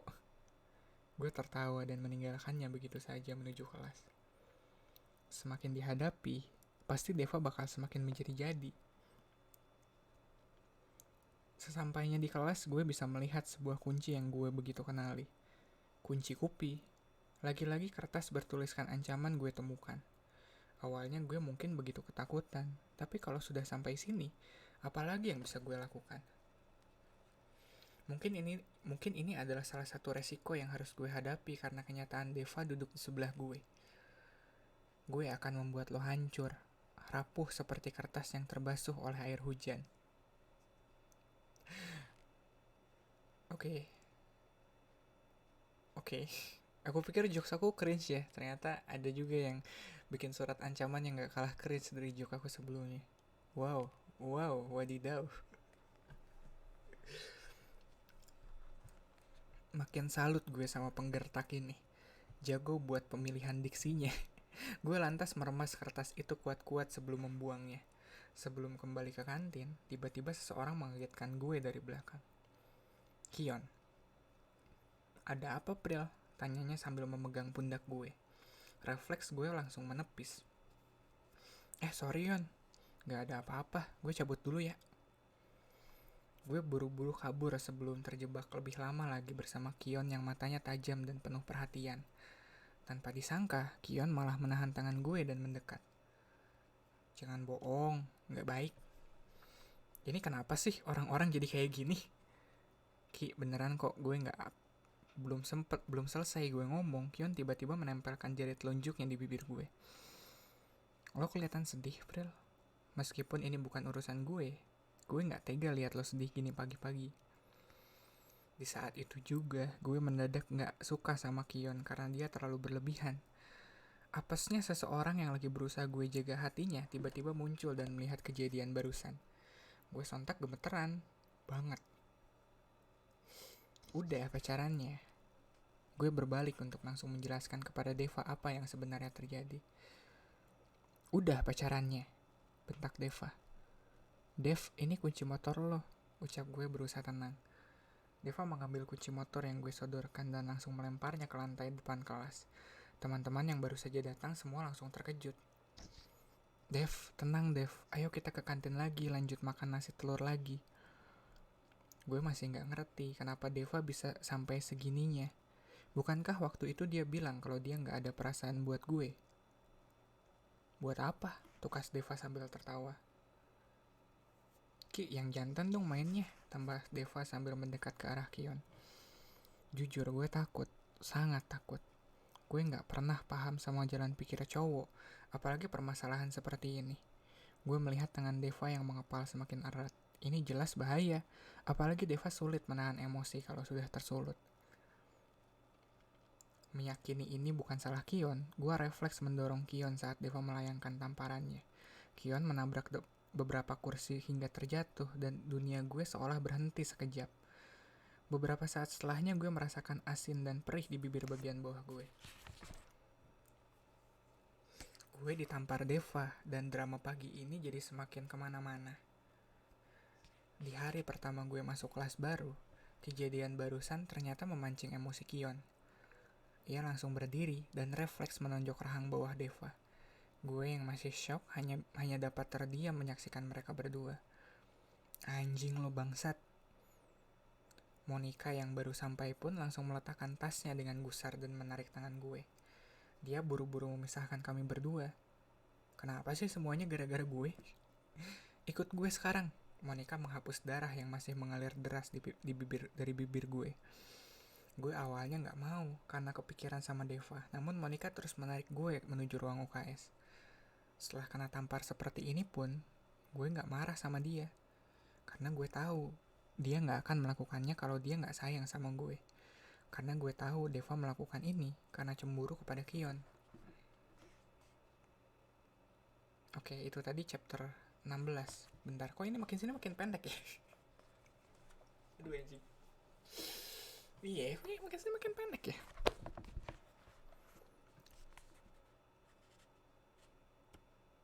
Aku lanjut ke chapter 17 kali. Bentar, kayaknya kalau iya men, pendek banget man. Waduh. Sepertinya perhitungan saya salah, saudara-saudara.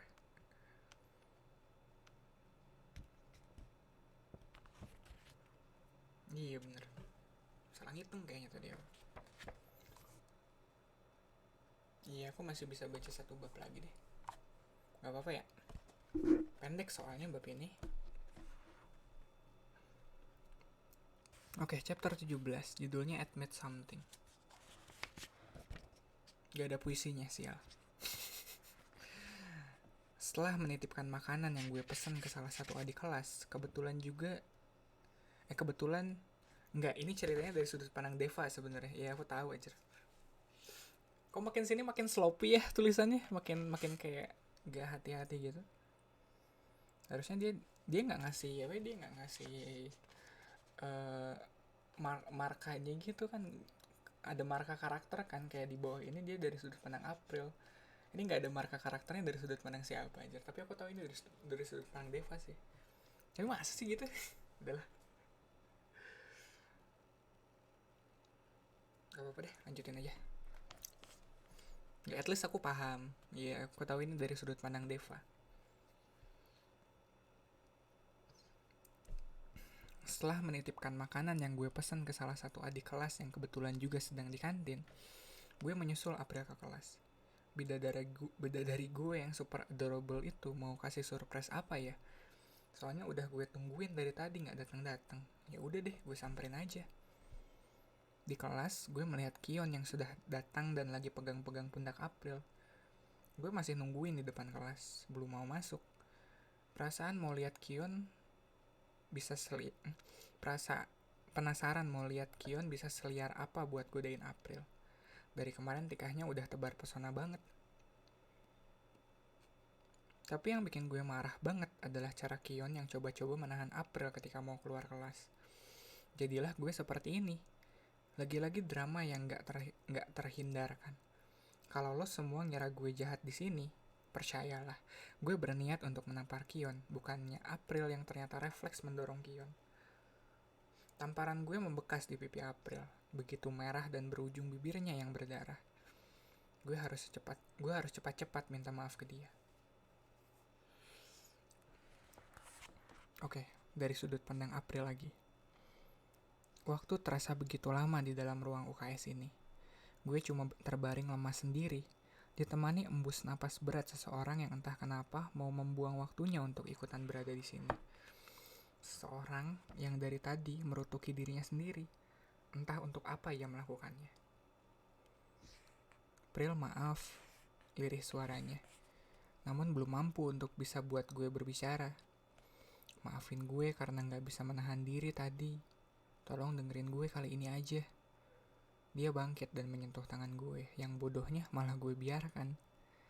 Gue cuma gak suka lo dideketin sama orang lain kayak tadi, meskipun itu teman gue sendiri. Apaan sih, kok egois banget? Harusnya kalau emang dia gak mau lihat gue sama orang lain, ikat dengan status kek. Bukannya malah rela babak belur karena merasa itu tanda dia makin cinta sama gue. Dev, lo tahu satu hal gak? Kita nyaman, tapi kita gak kemana-mana. Gue akan selalu coba buat kasih hal yang terbaik untuk orang-orang sekitar gue. Apalagi waktu gue gak sibuk. Gue bisa nemenin Deva kemanapun, berkelana bareng Kion, nongkrong bareng ciwi-ciwi. makan sama bunda dan ayah, semuanya gue lakuin meskipun gue lagi pengen sendiri di kamar. Tapi kenapa ya, gue gak bisa kasih ruang untuk diri sendiri. Gue kembali tersadar ketika melihat idola sekolah yang mukanya jadi banyak luka, lebam dan membiru semenjak gue masuk ke dalam kehidupannya. Apakah gue toksik bagi Deva dan semesta yang mengitarinya? Gue gak pernah tega menatap matanya, mendengar suaranya saja kadang gue jadi terus-terusan merasa bersalah. Karena Deva tulus banget. Di luar, gue sempat melihat Mas Praya yang sibuk mondar-mandir bagian ruang BK untuk mengurus semuanya. Sebelum Deva masuk dan berada di samping gue saat ini. Lo masih marah ya? Tanya Deva sambil halus tangan gue. Sambil halus. Oke. Gue hanya menggeleng. Gue marah sama diri gue sendiri, Dev. Marah karena gak bisa bikin kalian tenang. Karena selalu bikin lo terluka. Setelahnya kami tenggelam dalam pikiran masing-masing. Entah Deva memikirkan apa. Tapi gue kepikiran soal Mas Praya yang sedang sibuk-sibuknya tetapi masih sempat datang ke Sedati Rama untuk menjenguk adiknya. Mas Praya yang kata Deva kejam dan selalu meninggalkan jejak lebam dan luka di tubuh Deva. Mendadak gue merasa semesta bilang, nikmati aja ya alurnya.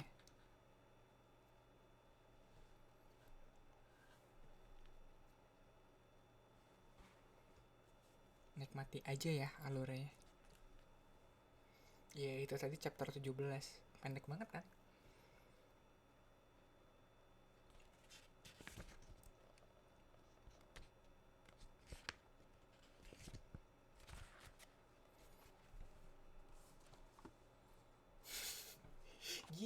Bahkan cuma 5 menit man.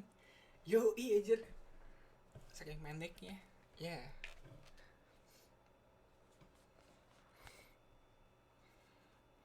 Tapi sebenarnya chapter pendek gini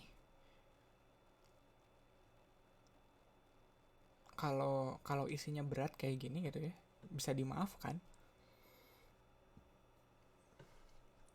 Kayak kadang aku ngerasa agak gimana gitu kalau si takaran jumlah halamannya dari bab ke bab tuh nggak sama gitu. Aku kadang rada ke trigger ya. Iya. Ya gimana dong, aku kan Libra ya, kalau nggak balance gimana gitu ngelihatnya. Nggak penting aja. Tapi sebenarnya bobot dari sebuah bacaan atau dari bab dalam hal ini ya, dari bab cerita, bobotnya tuh nggak cuma dari jumlah karakternya sih. Iya, tapi sejauh mana cerita itu berprogres ya itu. Sejauh mana progres cerita itu dalam satu bab. Kadang dari jumlah karakter yang minim sekalipun, kalau progres ceritanya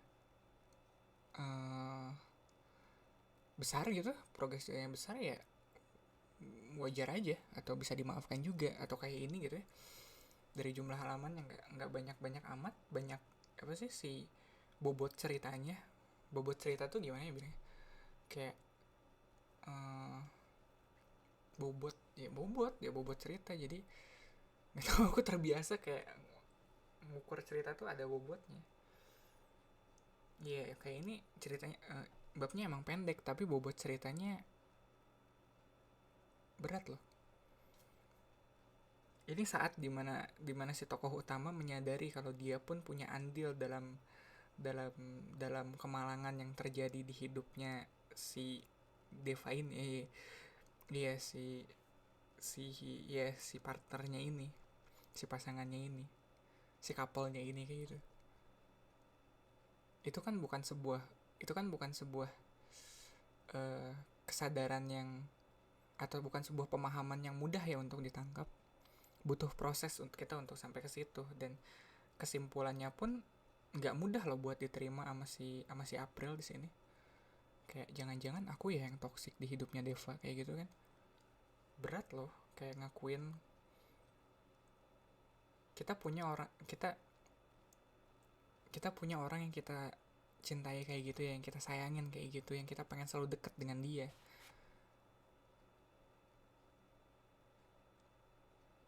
Terus mau nerima aja, atau tercetus di kepala kita ada gagasan kalau mungkin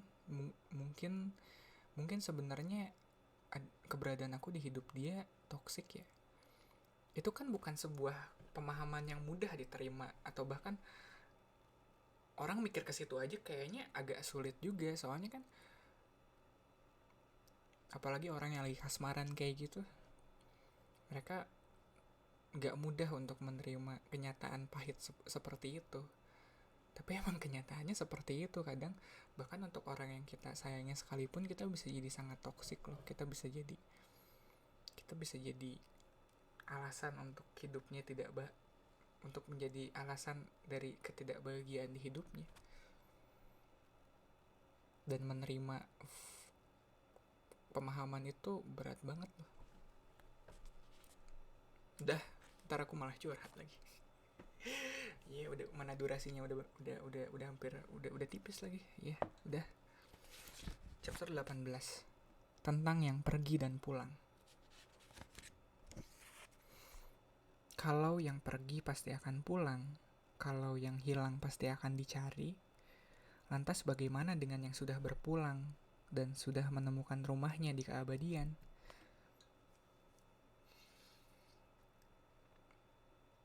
Ceritanya dari sudut pandang Deva lagi. Nanti pulang bareng aku mau? Tanya gue pada April. Kita sudah kembali lagi ke dalam kelas sekarang. Setelah tadi bolos seharian dan membuat masalah di hari pertama tahun ajaran baru. Dia berpikir. Aku ada janji sama Mbak Adara. Janjian jam berapa? Mbak Adara yang kesini atau kamu yang nyamperin? Protektif banget sih, balasnya sambil tertawa. Habis pulang sekolah, nanti dijemput di depan Sedati Rama. Tumben, emang mau ngomongin apaan sih? Kepo deh. April langsung mengambil tasnya dan berjalan menuju gerbang depan, meninggalkan gue yang masih bertanya-tanya. Tungguin dong. Gue segera berlari dan menyusuli langkahnya yang lumayan cepat. Tadi April banyak membahas Mas Praya selama di UKS. Dia bilang, dia heran melihat Mas Praya bisa meluangkan waktunya di tengah kesibukan buat menjenguk gue di sini. Gue juga cukup kaget, kok bisa-bisanya dia mendadak peduli. Sejak kapan dia mau meluangkan waktunya buat gue gini? April akhirnya bilang, kalau semua yang dilakukan oleh tiap orang, baik maupun buruk, pasti ada alasan di baliknya. Kayak April tampak berpikir, ya pasti di dalam tiap keputusan-keputusan yang orang ambil, ada alasan di baliknya. Paham gak sih, Dev? April, yes I know. Balas gue sambil menutup bibir mungilnya dengan jari telunjuk gue. Cantik banget deh lo kalau lagi peduli banget gini. Dev, anak ganteng, panggil seseorang tiba-tiba. Iya mbak, jawab gue gak fokus lagi. Duh, gue jadi malah bengong mikirin yang tadi sampai gak sadar Mbak Adara udah ada di depan gue sekarang. Lagi mikirin April ya? Mbak Adara tertawa. Sementara April ya cuma bisa nunduk sambil sesekali ngeliat ke arah gue. Kalau sama-sama suka, buruan bilang. Lagi Mbak Adara bener-bener bikin gue tertampar. Nanti keburu Aprilnya diambil orang. Gue cuma bisa cengengesan gak tahu harus apa. Begitu pula April yang semakin bingung gue akan membawanya kemana. Gue belum punya tujuan jelas, benar-benar pengecut dan pecundang. Cuma bisa menggombal tanpa kasih pembuktian. Apa gue harus melepas April karena gak bikin dia bahagia, malah terus menerus sedih. Mbak Adara tersenyum dan menekan kunci mobilnya. April sudah masuk duluan. Pikirin baik-baik ya, Deva. Mbak Adara menepuk pundak gue dan meninggalkan gue.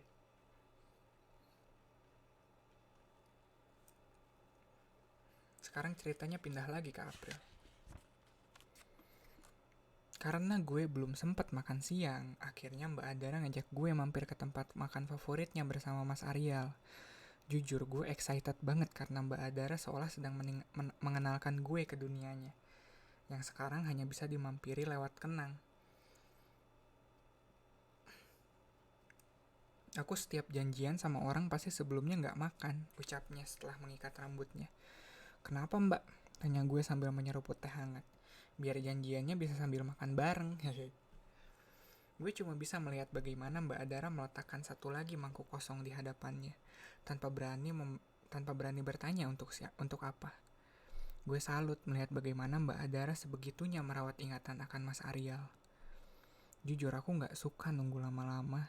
Kalau dia emang nggak bisa kasih kepastian ya lepas aja daripada buang-buang waktu. Mbak Adara mulai mengajak gue masuk ke topik yang memang pengen gue obrolin. Gue memang menginisiasi janjian ini menginisiasi janjian ini duluan semalam. Kebetulan pas dengan jadwal Mbak Adara nyekar ke makam Mas Arial. Karena untuk apa kan kata-kata manis kalau gak ada pembuktian? Untuk apa tampan dan baik kalau gak bisa kasih kepastian? Mbak Adara tersenyum menatap gue. Mbak, aku jadi tertampar banget. Selesai makan, kami pun kembali masuk ke dalam mobil. Masih ada beberapa foto Mbak Adara dan Mas Arial yang saling tersenyum sambil menatap satu sama lain. Apa gue dan Deva juga bisa seperti mereka ya? Kalau Arial masih ada, mungkin dia udah jadi anak arsi UGM dan aku bisa nengokin ke sana. Sekalian jalan-jalan, kata Mbak Adara tersenyum sambil fokus melihat jalanan. Mbak, kok Mbak Adara bisa setegar ini? Pertanyaan itu keluar begitu saja dari mulut gue. Mbak Adara lagi-lagi tersenyum karena Arial lebih tegar dan Mbak jadi banyak belajar. Mobil akhirnya memasuki area parkir pemakaman. Kami turun dan menghampiri makam dengan batu nisan bertuliskan nama Arial Sakti Danurendra. Mbak Adara yang langsung melepas derai air matanya membuat gue sadar bahwa batas hidup dan mati memang setipis itu. Waktu. Kita punya waktu masing-masing, entah tinggal berapa lama lagi. Semuanya masih jadi rahasia ilahi. Setelah puas berbincang dengan Mas Arial, kami akhirnya kembali ke mobil.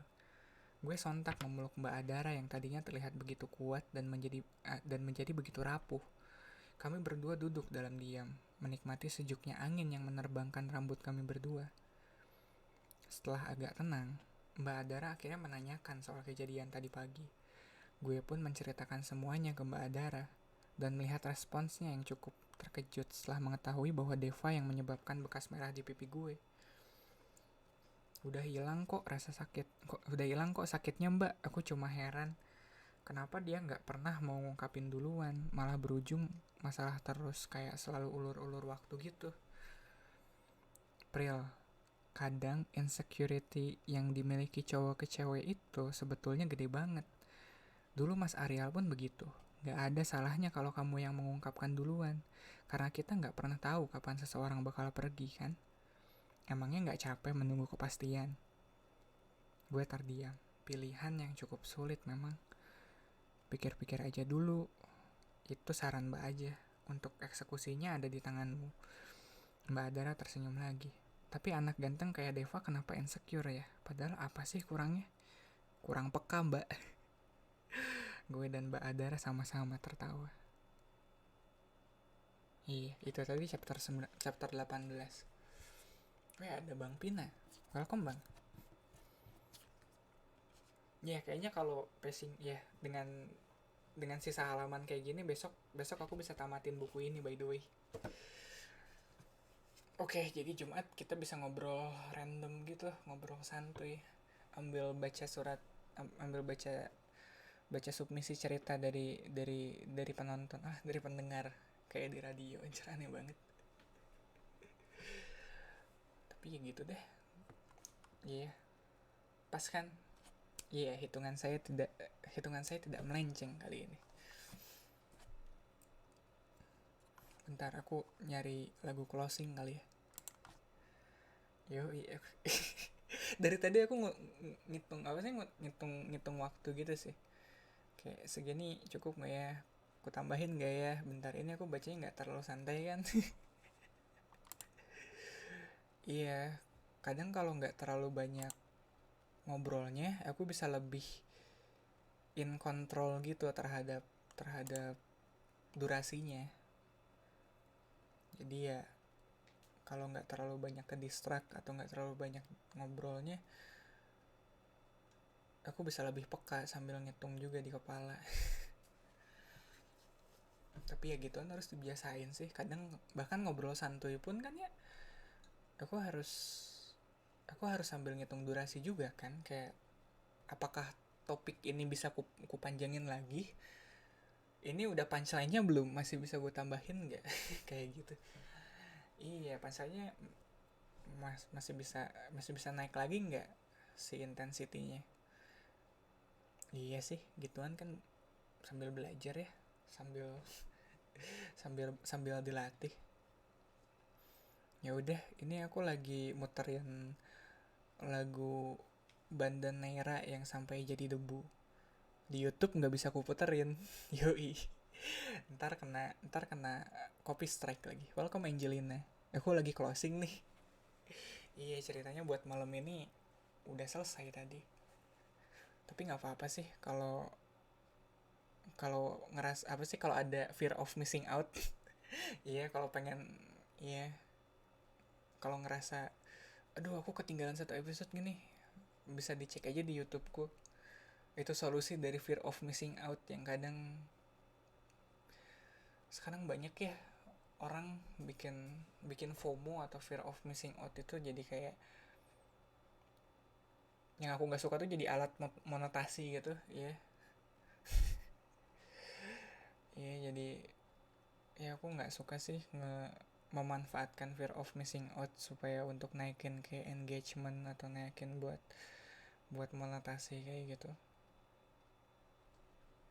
Jadi ya udahlah, kalau ketinggalan broadcast cek aja di YouTube, kelar urusan. Kalaupun nggak gitu ya aku rasa broadcastku juga nggak penting-penting amat sih. Nggak harus kayak aku harus nonton broadcastnya si Kadal tiap malam, nggak juga sih. Ngapain aja, kalau kalau ada hal yang lebih penting buat dilakukan ya ya kerjain hal yang lebih penting lah. Ngapain kesini. Begitu. Udahlah, hidup kan nggak get alive man, get alive. Iya, banyak yang harus dikerjain di hidup dan kita juga harus ngatur prioritasnya, bukan? Ya udah, kayaknya buat buat di YouTube aku tutup sampai di situ kali ya. Iya, kalau di reality aku masih muter lagu. Tapi udah percuma, di YouTube kan nggak keputar ya lagunya. Jadi makasih yang udah nonton. Terima kasih YouTube yang udah buka video ini. Thank you banget yang udah dengerin aku. Kalau di rekamannya ada 1 jam 40-an menitan gitu. Thank you ya.